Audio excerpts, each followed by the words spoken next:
নমস্কার, গিন্নির হেসেল থেকে স্বাগত জানাচ্ছি আমি তমা। আসলে জানেন, রান্না কিন্তু দেখে বা কারোর থেকে শুনে শেখার জিনিস নয়।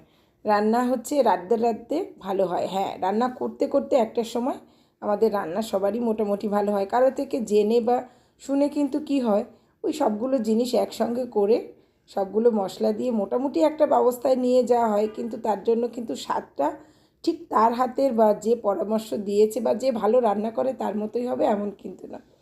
আসলে আজ রান্না করছি সবজি খিচুড়ি। আর এই রান্না করতে করতে ঠিক ছোটোবেলার একটা গল্প মনে পড়ে গেল।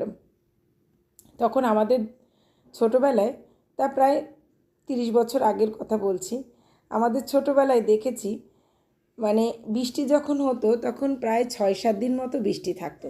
আর গ্রামের বাড়িতে ছিলাম, তখন উঠোন ছিল, বড় উঠোন। বাবা স্কুল থেকে আসছে, বাবা অবশ্য সাইকেল চালিয়ে যেতেন। ঝুম বৃষ্টি হচ্ছে, তা গত 7-8 দিন যাবৎ বৃষ্টি হচ্ছিল তখন। এখন বাবা যখন টিফিনে আসছে স্কুল থেকে, তখন প্রচণ্ড বৃষ্টি। সাইকেলটা উঠানে রেখে নামতে গেছে, চট বাবা পা পিছলে তখনই পড়ে গেছে। এবার বারান্দা থেকে মা বাবাকে দেখে তুলতে দৌড়ে এসে তুলবে এরকম করে দৌড় দিয়েছে। মাঝ রাস্তায় মাও পড়ে গেছে।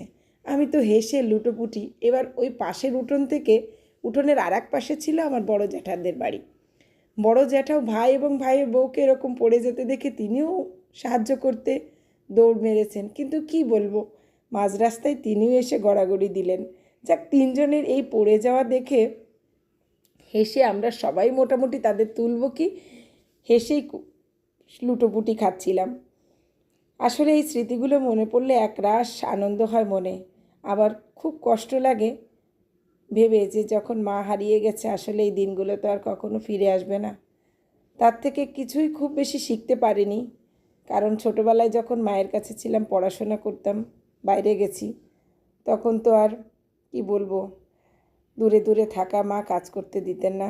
আর বড় হওয়ার পরে তো শ্বশুরবাড়ি, খুব বেশি শিখতে পারিনি, দূর থেকে যেটুকু পেরেছি। যাই হোক, মা যেখানে থাকো তুমি ভালো থাকো, অনেক বেশি মনে পড়ে তোমাকে।